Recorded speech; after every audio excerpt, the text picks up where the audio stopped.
안녕하십니까. 만나고 싶은 사람, 듣고 싶은 이야기 최혜심입니다. 김정한 목사입니다. 건강하세요. 우리에게는 모두 스승이 있습니다. 우리가 지금의 인격이나 신앙을 가질 수 있는 것도 부모님과 함께 좋은 스승을 만났기 때문인데요. 인생에 있어서 존경할 만한 좋은 스승을 두었다는 것 큰 축복입니다. 사도 바울은 고린도 교회 성도들에게 이렇게 권면합니다. 그리스도 안에서 일만 스승이 있으되 아버지는 많지 아니하니 그리스도 예수 안에서 복음으로써 내가 너희를 낳았음이라. 그러므로 내가 너희에게 권하노니 너희는 나를 본받는 자 되라. 고린도전서 4장 15절에서 16절 말씀인데요. 사도 바울은 지식으로 성도를 가르친 것이 아닌 부모의 마음으로 성도들을 대하는 좋은 스승의 본보기가 되어주고 있습니다. 방송 가족 여러분은 어떤 스승을 만나셨나요? 또 어떤 스승이 되고 싶으신가요? 친히 자기 생명을 내어주며 십자가의 길을 걸어가신 우리의 가장 위대한 스승이신 예수님을 닮아가는 인생 되시길 소망합니다. 목사님, 저희 또 스승 하면은 정말 예수님, 또 우리 영적으로는 교회 안에서 우리 목사님을 많이 떠올리게 되는 그런 날을 보내고 있는 것 같습니다. 스승의 날을 앞두고 있는데요. 5월 달에는 어린이날도 있고 어버이날도 있고 스승의 날도 있고 그래서 5월 달 한 달을 우리나라에서 대충 이제 뭐 부모에게 효도도 하고 어린아이들을 위해서 대공원도 가고 스승을 위해서 카네이션도 달아드리고 뭐 여러 가지를 하는데 아마 성년의 날도 그때 끼나 모르겠어요. 그래서 이런 행사로만 끝나는 게 아니라 옛날에 스승의 그림자도 밟지 않는다고 그랬는데 요새는 뭐 학생이 스승을 구타하는 그런 시대가 돌아왔기 때문에 다시 한번 동방예의지국으로서 어른들을 섬길 줄 아는 나라가 됐으면 좋겠어요. 만나고 싶은 사람, 듣고 싶은 이야기, 오늘은 이영일 전 의원님과 함께합니다. 어서 오십시오. 반갑습니다. 반갑습니다. 저희 극동방송 청취자 여러분께 인사 말씀 부탁드립니다. 이 극동방송을 통해서 하나님 나라 확장에 쓰임받는 인생의 길을 살아가고 계시는 시청자 여러분들에게 진심으로 경하의 말씀을 드립니다. 오늘 좋은 대화의 시간을 가졌으면 합니다. 이영일 의원 하시면은 예. 한때 그냥 뭐 날렸는데요. 지금 보니까 머리가 많이 희시고 근황 좀 알고 싶어서 오늘 오시라고 그랬어요. 요새 적어도 3번 국회의원을 하신 것 같아. 예.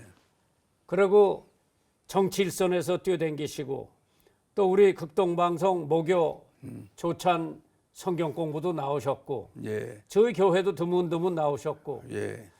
그래 그동안에 한참 못 뵈서 이영일 의원이 지금도 살아계신가 궁금해서 한번 알아보라고 그래서 오늘 모셨어요. 반갑습니다. 고맙습니다. 건강은 괜찮으시고 아직은 괜찮습니다. 또 사모님은 우리 집사람도 며칠 전에 팔순 잔치를 했는데 아직까지는 건강하시고. 큰 병은 없는데 나이가 들면은 다들 아이 뭐 약해지잖아요. 눈도 어두워지고 예. 귀도 어두워지고 걸음걸이도 느려지고 그건 뭐 기정사실인데 그래도 건강하시구나. 예. 댁이 어디예요? 지금 방배동입니다. 방배동. 예. 좋은 데 사는구나. 수지에 살다가 이번에 방배동으로 이사를 왔어요.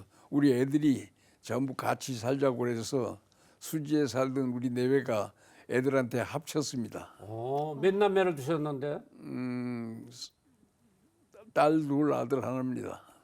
또 손주 손녀는 한 4명이고요. 4명. 예. 우린 10명이에요. 아이고.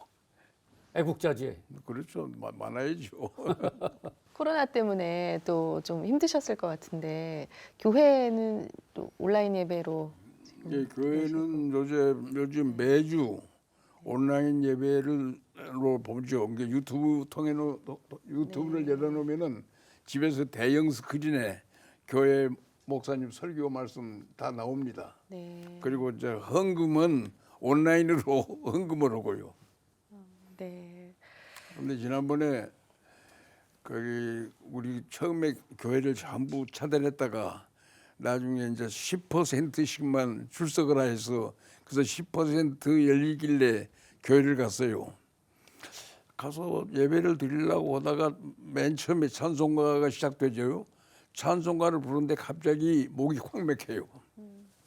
야, 이 80평생에 교회 못 나가는 시대도 왔구나. 아직 대한민국이 있는데. 그렇죠. 그래서 너무 그때 그 뭐가 확 맥히는 그 아픔이 있었어요. 네.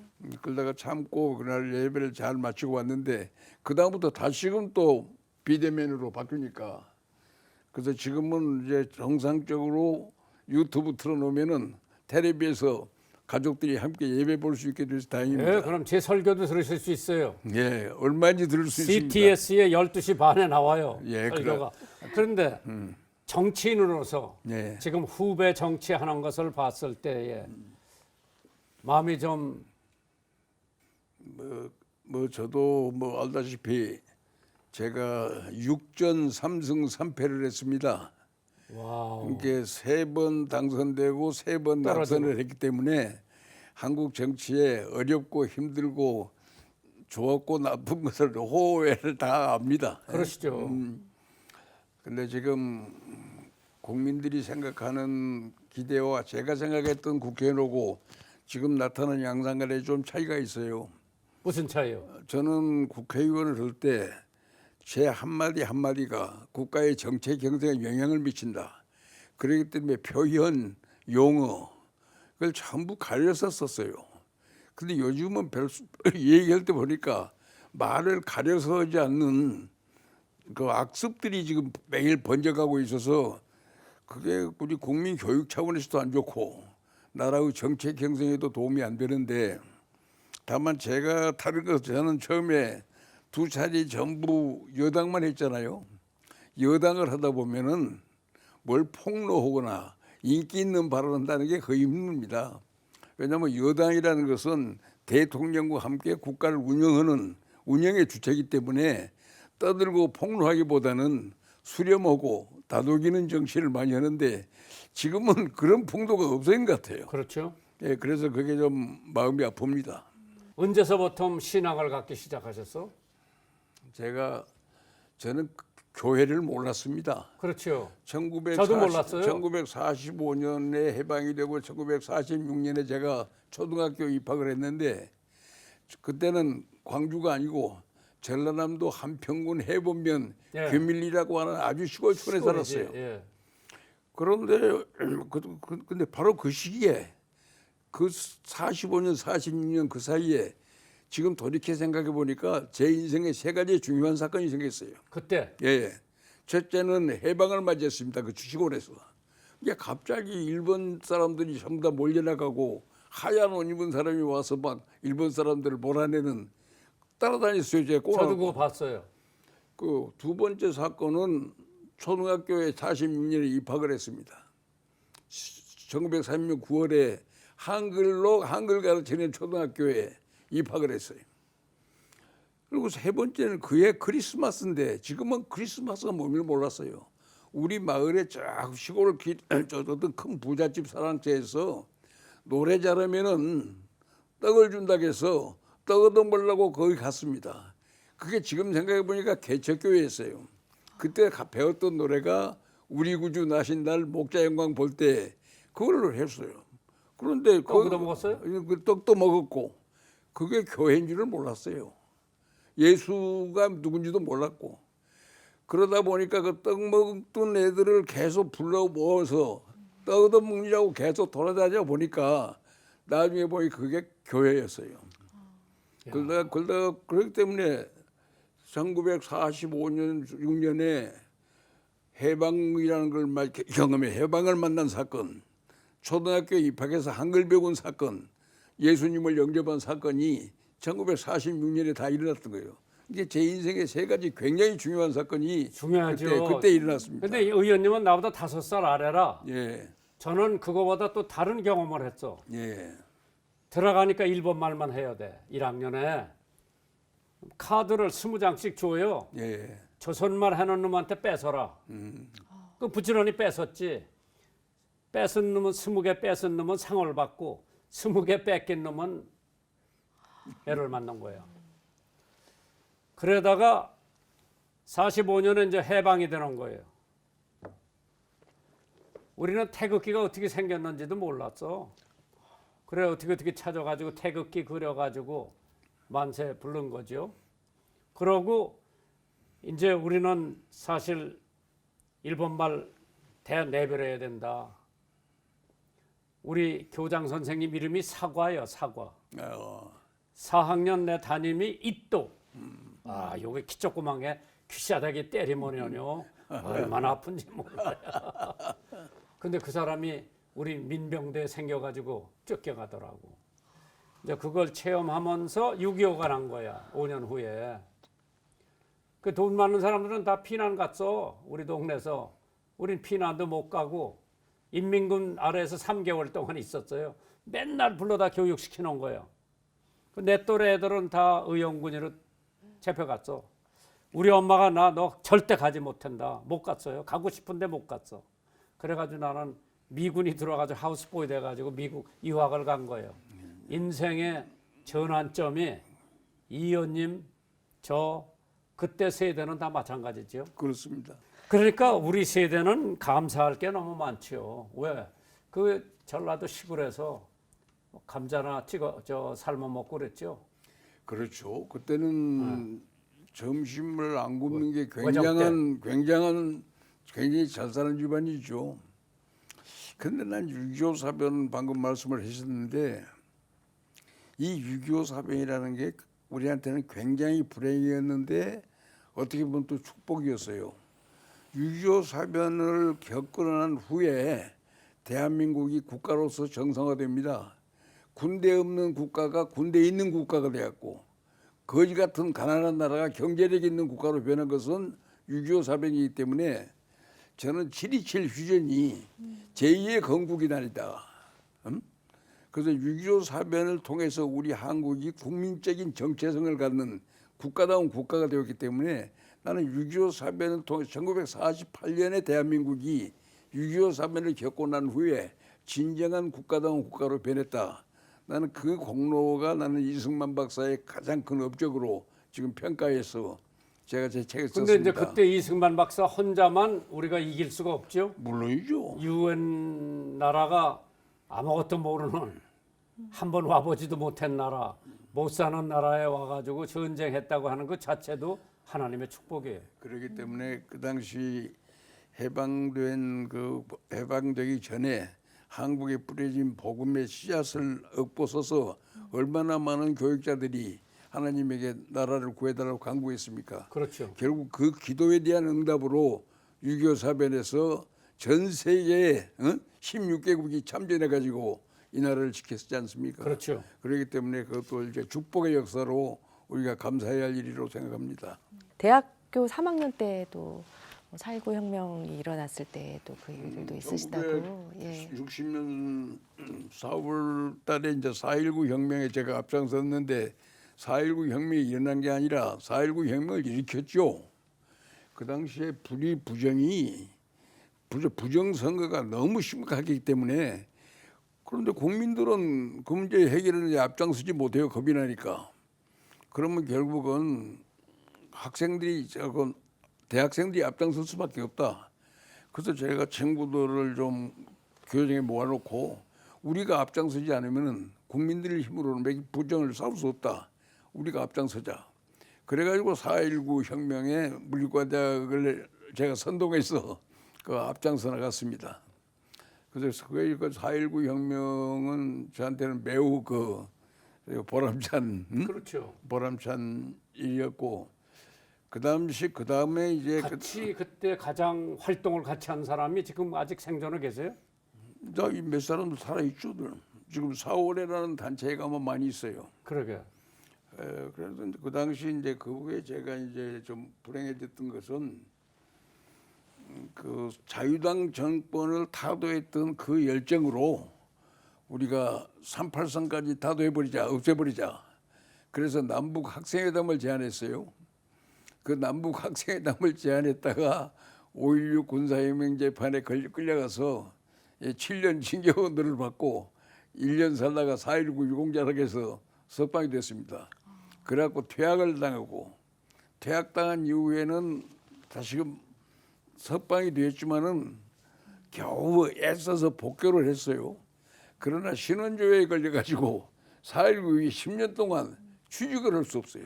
이 사회적인 배제 상태에서 굉장히 이 어려운 고비를 거쳐가면서 살았죠. 그러게 네, 고생 많이 하셨지. 예, 나라 위해서 한다고 했는데 예, 두 차례 갔다가 늘 이렇게 베끼는 바람에 빨갱이로 몰려가지고 고생을 많이 했죠. 빨갱이는 아니죠. 빨갱이는 아니죠. 그러게. 그런데 그때는 빨갱이로 몰아야 그 사람을 잡아낼 수가 있지. 그렇죠. 예. 그것도 잘못된 거고. 그래도 정말 학생들이 정의감에서 4.19 일으킨 거 아니에요? 예, 근데 4.19 때문에 이승만 대통령이 하와이로 망명 간 거고. 그래서 제가 그 당시 4.19 데모할 때만 해도 이승만 박사를 잘 몰랐어요. 근데 그 양반이 장한 게 국민들이 싫으면 내가 하야 해야지. 예. 그런데 그때만 해도 이승만 박사를 몰랐다가 이제 4.19가 끝난 지 50주년이 지났어요. 50주년인데 몇몇 친구들이 와가지고 이제 4.19도 끝난 지 50년이 됐으니 우리 4.19 세대들이 한번 이승만 박사를 한번 평가해 보자. 재조명을 했군요. 예, 재조명하자고 그래서 근데 그 뭐 조선일보에 유근일 의원이 글을 써야 한다 뭐 그런 말이 나왔는데 유근일 씨가 자기는 그때 군에 있었으니까 4.19에 대해서 글 쓸 수는 없다. 그러니까 차라리 그 앞장서 때 이영일 의원이 있으면 좋겠다. 그래서 저한테 왔어요.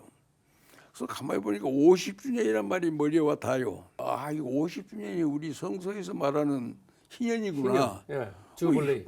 희년이면은 갇힌 자도 풀어주고 빚진 자도 용서해 주는데 예. 우리가 농토도 돌려주고. 그런데 우리 이승만 박사도 과거에 우리가 어떤 생각을 했건 한번 재조명해 보자. 그래서 재조명을 원고를 쓰기 위해서 3개월간 제가 도서관에 가서 이승만 박사를 전부 공부를 했습니다. 보니까 전혀 위대한 사람을 전혀 잘 몰랐던 거죠. 그러게. 그래서 제가 반성하는 기분으로 4.19 세대가 본 이승만 대통령의 공각과라는 논문을 4월에서 발간하는 4월 지에다가 제가 썼어요. 원고를 한 200매 썼으니까 상당히 긴 글을 써서 그랬더니 우리 동료들이 전부 읽어보고 굉장한 공감을 했어요. 그때 이제 프레스센터에서 제가 그걸 발표를 할 때 혹시 또 4월 혁명 단체들이 와서 또 테러할까 싶어서 뭐 몇 사람 경호팀도 세워뒀는데 그런 일이 없이 오히려 신문에서도 굉장히 긍정적으로 받아들여졌죠. 사모님이 건강 관리를 해주시는 것 같은데 굉장히 배모는 아주 신수가 청년 같아요. 아닙니다. 그렇지 않고 요새 우리 친구들 가운데 지금 지팽이 짚는 사람이 매년 늘어가고 있어요. 지팽이 갖는 사람 또 그 뭐 당뇨가 악화되어서 투석 끄는 사람 여러 친구들이 많습니다. 근데 아직까지는 제가 건강한 거 보면은 하나님의 은혜입니다. 청취자 사연 도착돼 있는데요. 함께 나누겠습니다. 안녕하세요, 목사님. 저는 경기도 광주 말씀의 숲 교회 유동효 목사입니다. 저는 하나님의 복을 받은 개척교회 목사입니다. 코로나로 힘든 2020년 큰 교회들도 선교 헌금을 줄일 수밖에 없는 안타까운 현실 앞에서 하나님께서 큰 복을 주셔서 아프리카 교회 2개나 지었습니다. 그리고 그 와중에 제가 암에 걸리게 되었는데 하나님께서 제 암까지도 깨끗이 치유해 주셨습니다. 그리고 올해 2021년에 아프리카 우물 파기 헌금도 1,000만 원을 보내서 생명의 물도 공급하고 있습니다. 하나님의 특별한 사랑과 역사가 살아 넘치는 복받은 개척교회 얘기를 언제 한번 목사님께 간증하는 기회가 있기를 소망합니다. 항상 건강하시고 은총 충만한 방송, 복음 방송 되기를 기도하겠습니다. 감사합니다. 샬롬. 유동효 목사 올림. 예. 여기 전화번호도 있는데 네. 한번 모셔야 되겠어요. 예. 그래서 우리 아나운서가 연락 드릴 겁니다. 예. 참 큰일 많이 하시네요. 네, 목사님. 또 이렇게 선교를 또 많이 하고 계신데요. 그 사역 이야기. 개척교회가 네. 또 들을 수 있는 그런 기회가 조만간 있었으면 좋겠습니다. 오늘 사연 나눠주셔서 감사드리고요. 저희가 준비한 선물도 보내드리겠습니다. 이 시간 방송 들으시고 함께 나누고 싶은 사연 있으신 분들은 인터넷으로 참여해 주시기 바랍니다. www.febc.net 극동방송 홈페이지 들어오셔서 만나고 싶은 사람 듣고 싶은 이야기 게시판에 사연 남겨주시면 됩니다. 이 방송은 전국 라디오 방송뿐 아니라 극동방송 홈페이지, 모바일 어플리케이션 그리고 유튜브의 극동방송 TV 채널을 통해서 영상으로도 시청하실 수 있습니다. 많은 관심 바랍니다. 이영일 의원님 말이에요. 정치하시면서 적도 있었을 거고 동지도 있었을 거고 지금 뭐 살아계신지 고인이 되셨는지 참 나하고 가장 호흡이 맞고 참 그런 동지가 있어서 힘이 됐다. 그런 사람 있으면 그런 분이 누구예요? 저랑 같이 5.16 혁명 재판도 같이 받았고 지금은 투석 중에 있는 그 윤식이라고 하는 친구가 있어요. 예. 경북고등학교 나왔고 서울물리대행체학과 4.19 당시에 과외장했던 그 윤식이라는 친구가 있었는데 지금 건강이 안 좋습니다. 그 양반은 경북 예. 출신이고 예. 여긴 호남 출신이고 예. 둘이 4.19를 같이 협력해서 했거든요. 그러게. 네. 그리고 5.16 후에 또 군사혁명 재판도 같이 받았고. 참 지금 생각해 보면 7년을 옥고를 치르셨어? 아니 7년 언도 받았는데 언도를 1년 받았고 그다음에 몇 번 들어가서 한 540일 현재동 101번진 서대문교도소에서 한 540일 있었죠. 한 두어 차례 합쳐서. 예. 그러면 그때 마음에 이 나쁜 놈들이라고 생각도 하셨겠네. 아니죠. 저는 그 두 번 옥중 간 기회가 참 좋았어요. 왜요? 평소에 학생운동보다 다니면 성경 읽을 시간이 없잖아요. 그런데 감옥에 있으면 성경책을 다 읽었구만. 다 읽는데 66권 읽는데 대체로 한 달 보름 정도 걸려요. 저녁에는 불이 빨리 꺼져버리니까. 그래서 두 번 들어가서 두 번 다 성경을 다 읽었어요.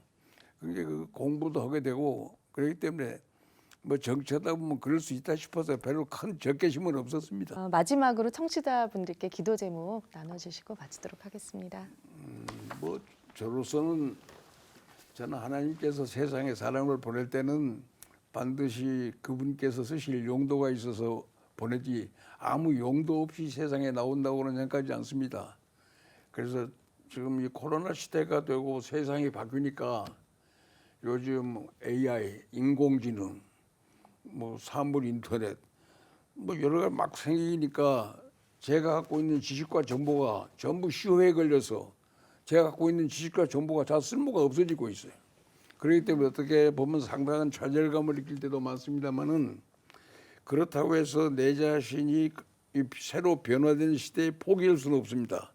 그래서 제가 컴퓨터도 열심히 공부하고 AI도 공부하고 인터넷도 공부하고 그래서 지금 제가 21세기에 살아갈 수 있는 개인 역량을 개발하는데 지금 노력은 합니다. 잘하세요. 나이는 83. 나는 천국 가서 할 거예요. 그런 거. 우리나라 나이로 83이지만은 아직도 용도가 있기 때문에 지금 건강 주신 거 아니겠어요? 그렇죠. 그래서 사회 시대에 뒤떨어지지 않기 위해서 계속 노력을 합니다. 그렇기 때문에 우리 신도들도 이 변화한 시대에 자기의 용도를 인정받기 위한 자기 노력을 부단히 해주실 것을 우리 극동방송 시청자들에게 부탁 말씀드리고 싶습니다. 네. 정말 감사하네요. 예, 잘 오셨어요. 고맙습니다. 안녕히 가십시오. 감사합니다. 예. 한 주간도 주님 안에서 평안하시길 바랍니다. 만나고 싶은 사람, 듣고 싶은 이야기 저희는 다음 주 이 시간에 다시 찾아뵙겠습니다. 감사합니다.